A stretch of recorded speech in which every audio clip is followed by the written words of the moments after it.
Ajo punon, kujdeset për gjërat e saj, për shtëpinë e saj, çfarë i buhet e blen vet. Ndaj më vjen keq ta them, por as parat, as gjërat materiale nuk e impresionojnë.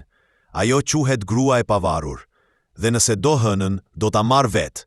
Para se të ndëronte për princin e kaltër apo një shtëpi të bukur, ka pasur një betejë më të rëndësishme, të ndërtonte veten.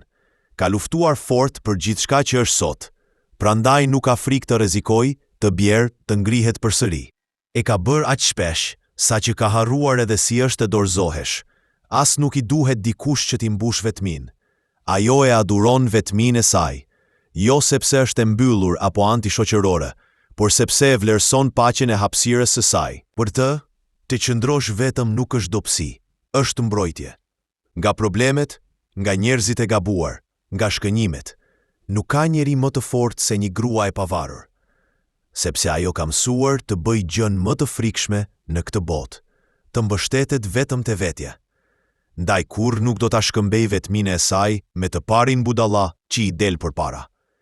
E vetmja gjë që i intereson është të befasohet, po befasoje, sepse kjo grua nuk i harron ditët e saj të vështira, por, më beso, nuk do harroj as kë i a bëri më të lehta.